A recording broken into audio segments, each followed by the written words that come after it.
Blog Talk Radio.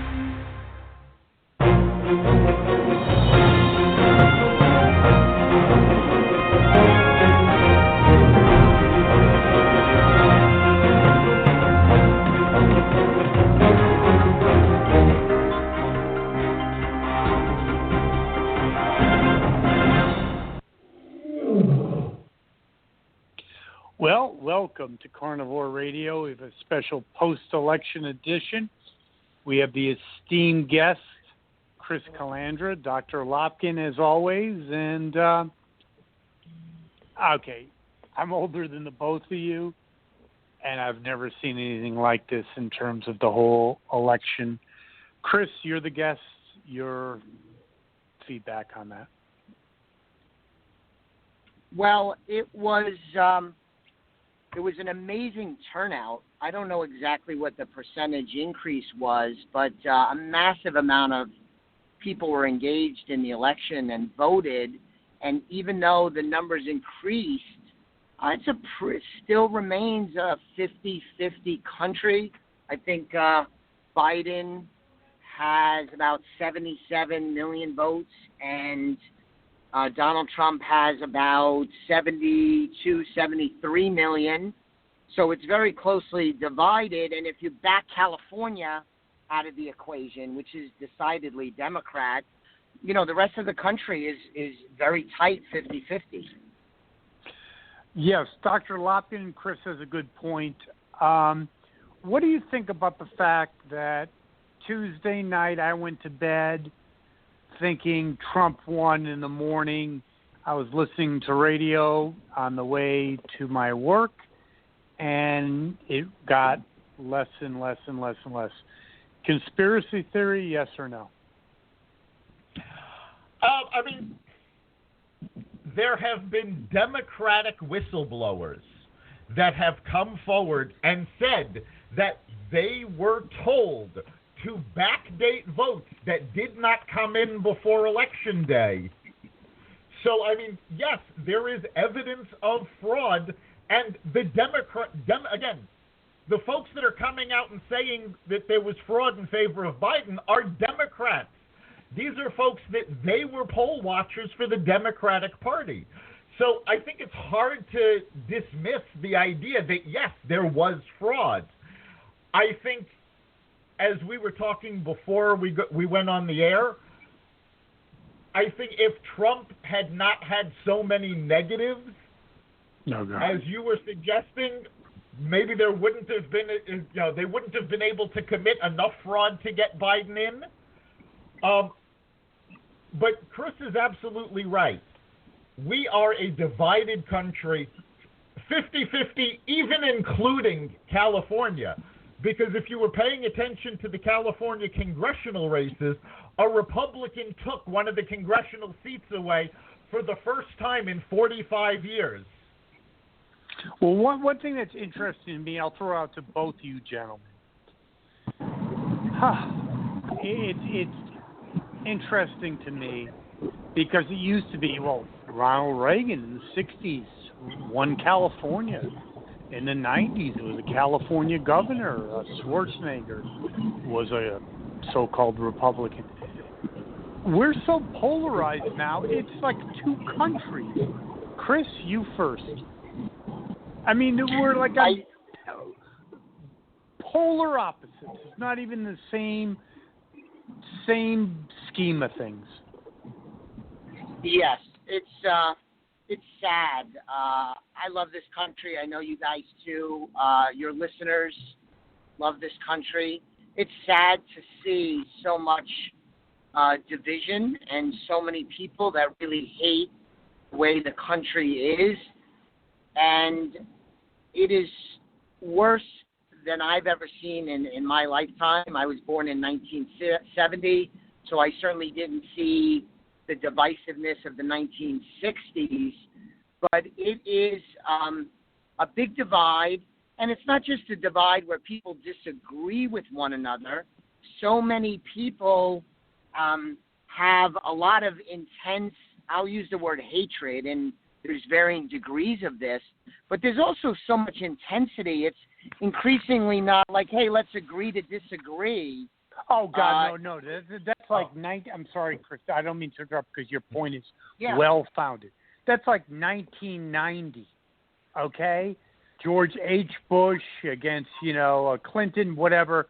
We're still buddies. We're having a beer together. You lose friends. It's not civil. Yes. And, just to add to that, Jeff, there's been some Democrats. Now, to be fair, not Joe Biden directly, but many influential Democrats that are saying that nobody that supported Trump, that worked in the Trump administration, should be able to get a job any place. They want to make these individuals outcasts, almost like in the Middle Ages, cast them into the wilderness. I've never seen anything like that. And I'm not saying that's completely mainstream, but it's not it's close even to unacceptable. it, Chris. You can, if you're in a corporate, if you're in certain situations, your career will be very much affected. It's really not. It's not healthy. Dr. Lopkin, what do you think? No, it's not healthy at all. And, honestly, I blame Hillary Clinton because she was the first candidate that I can remember. And, I'm only a little older than Chris, but she was the first candidate that I can remember that insulted the voters that were supporting her opponent. Politicians have always insulted each other, but it was the first time that they started to insult the electorate, and they started showing that they have less and less respect for the voters. And if yes, I would agree with that, but let me interject another thing. Almost violent. Here's another thing that's kind of very, very, very disturbing. You had an outsider Trump and highly flawed. I get all of that, okay? Unfortunately, it was him, but highly flawed. But he went against the entrenched state, and from the beginning, Chris, and then Dr. Lopkin, basically he was going to be removed by hook or by crook because he didn't like endless wars. He didn't like all the stuff that K Street, globalism. He was a tumor that had to be removed. Yes, he was the most outside candidate I think we have seen. Maybe not ever. You might have to go back to Andrew Jackson or something of that sort. I mean, he was completely an outsider. I think we only have to go as far back as Ross Perot. True. If he didn't have his mental breakdown, he might have actually won. But, yes, he had a huge influence. But he did not win. If he won, something, great point, Dr. Lopkin, because if Ross Perot won, forget about the aliens and all that nonsense, okay? If he was kept it together, he would have been destroyed. What it really teaches me is that if you're not part of K Street, you are done. Chris, comment first. Yeah, the administrative state, the swamp, as it's sometimes called, is extraordinarily powerful, and it is a sprawling enterprise. And it is an accomplishment that Donald Trump was able to get as much done as he did during his tenure, given the forces that were arrayed against him from the moment he was elected president in 2016. Yep. And, as an American, I find it upsetting that the swamp has as much power as it does. But I don't know if that's going to change anytime soon, and I doubt a Biden administration will make much of a dent, if any, in that. Oh, the dent, they'll feed it. Chris and you, Dr. Lopkin. Go ahead, Dr. Lopkin. I'm sorry. Go ahead. Yeah, Biden's certainly not going to make a dent in it. God. Biden's whole family relies on the swamp for their income. Okay, Lopkin, Dr. Lopkin, what does it really say, though, Dr. Lopkin, that you have people in our government that would put their own best interests ahead of America's? That's really what's going on. Dr. Lopkin, please. We've always had that. I'm sure Not you to this remember extent. learning in school. No, are you kidding? Do you remember learning about Tammany Hall? Politics has but that was always New York been this City. way. I always had maybe I'm wrong, Dr. Lopkin. I always had a view, okay, it ends at the border, meaning at Tammany Hall and, Philadelphia. They've always been close, Chicago.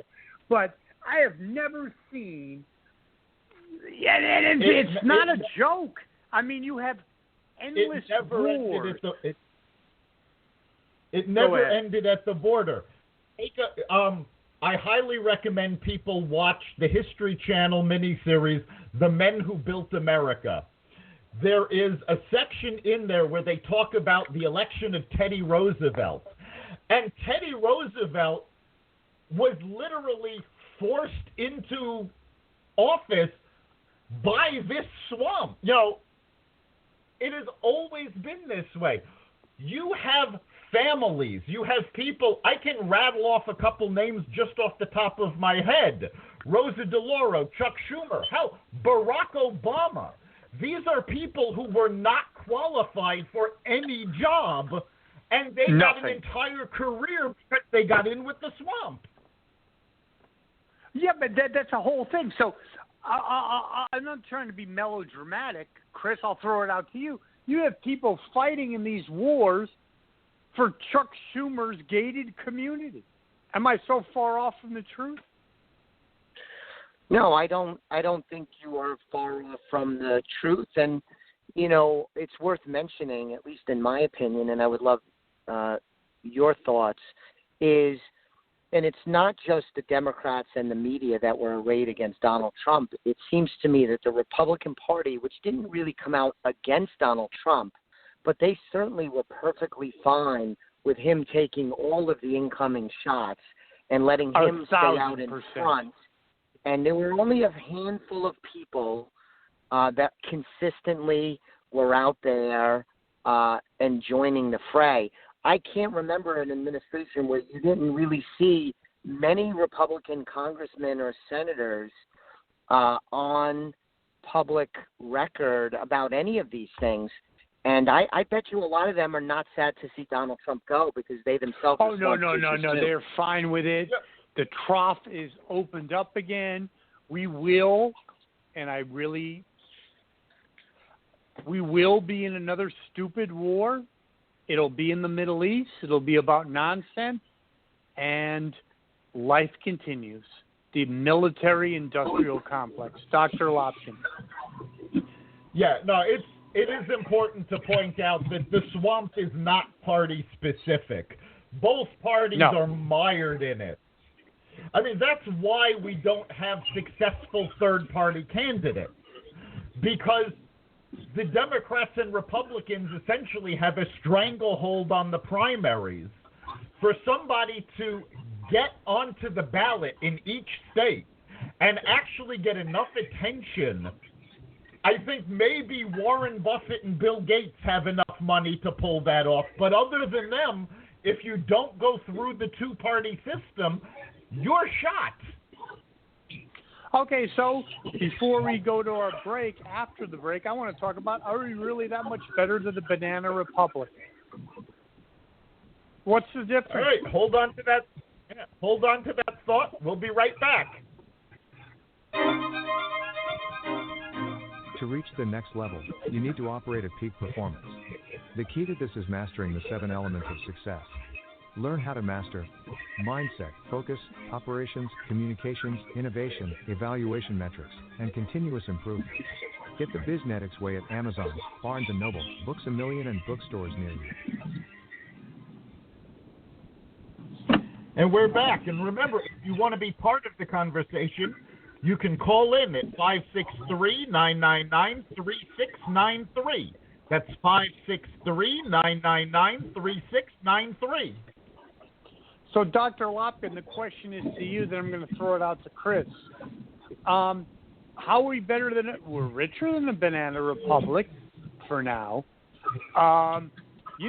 Chiquita Banana, seriously, no pun intended, would have, a government propped up.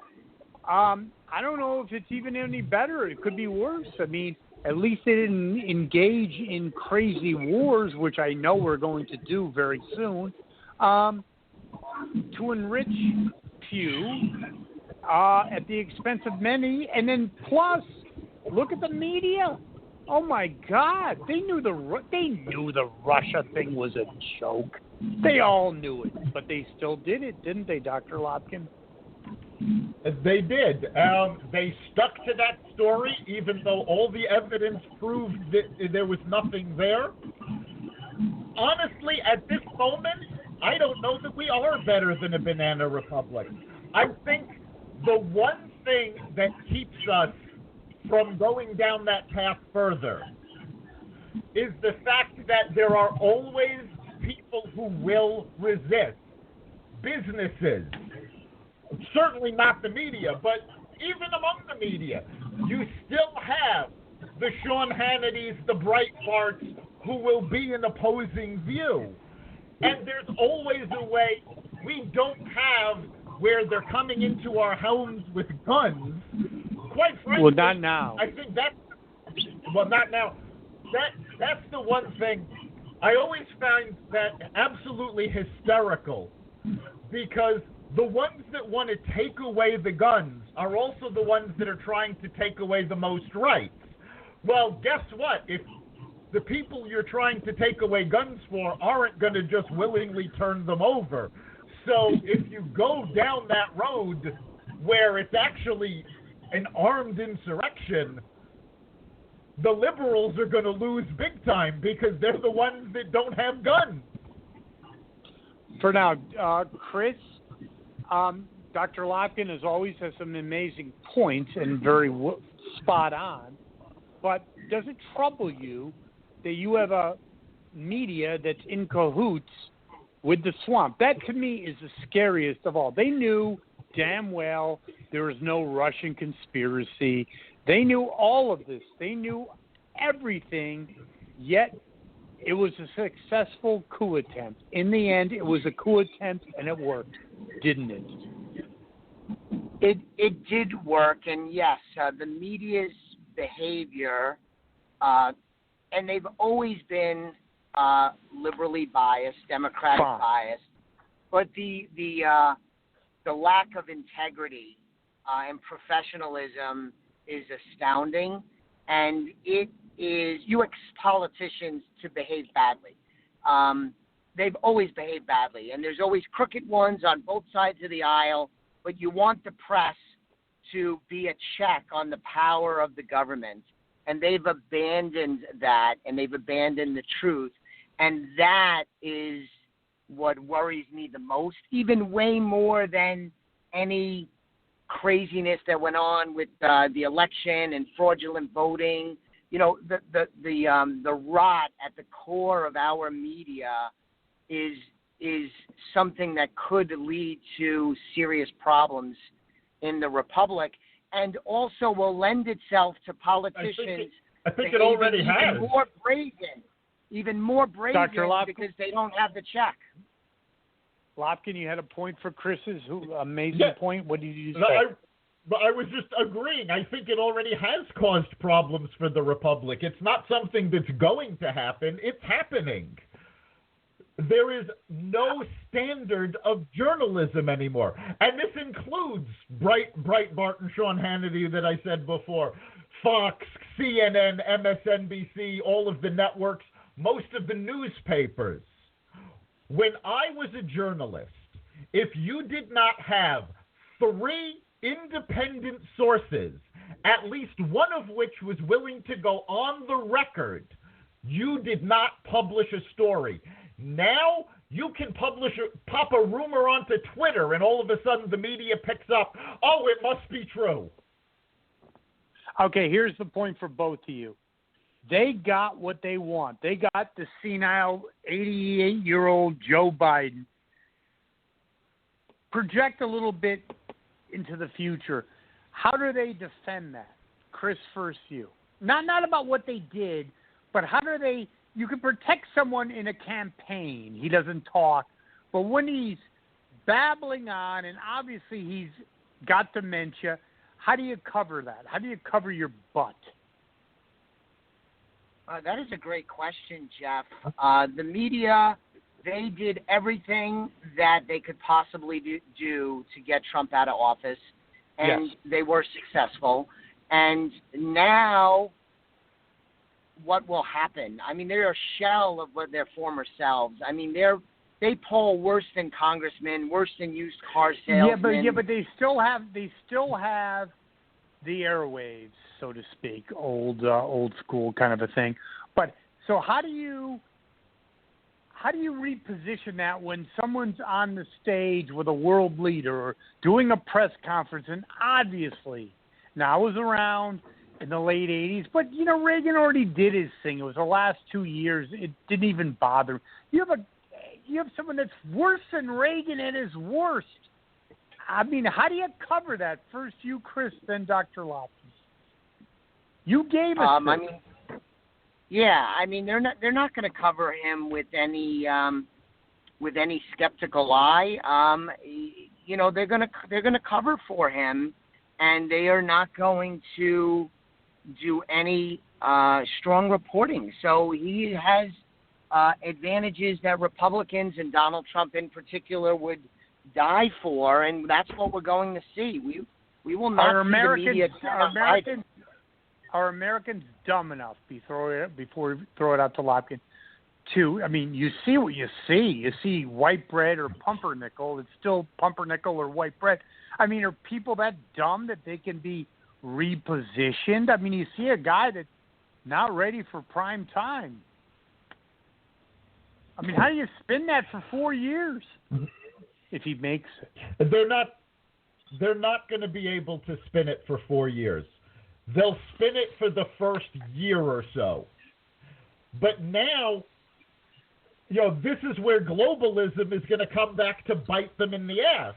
Because there are global media. And let's face it, British media, European media company, they're not going to cover for Biden.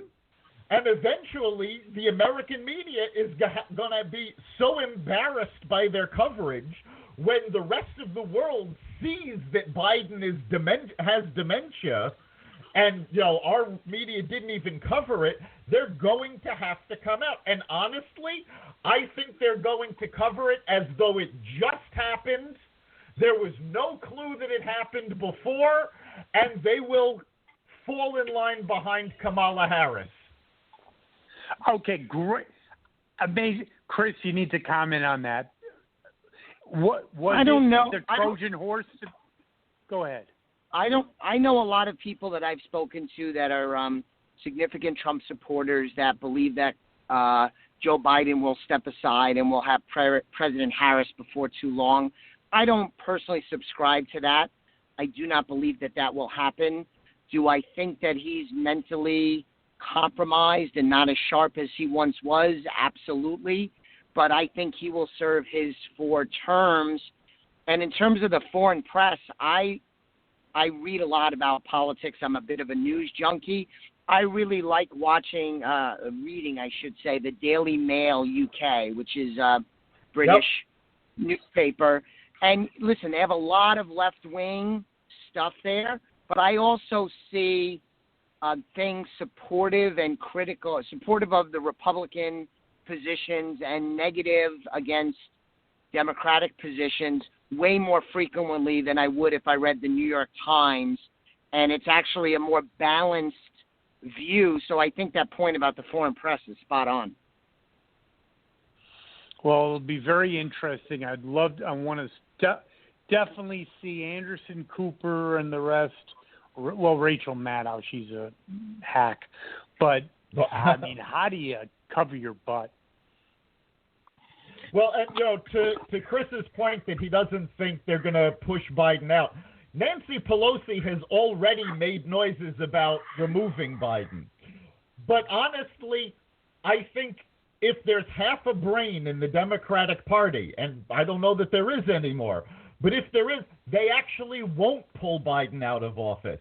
They will simply minimize what he's doing and run everything through Harris behind the scenes. Oh, God. Well, last question before we go. Is there not infighting? You got Joe Manchin, in AOC. Could there be a civil war in the Democratic Party? Like, we're not going socialist. I don't know. Chris, real quick, then you. Then Dr. Lopkin. Yes.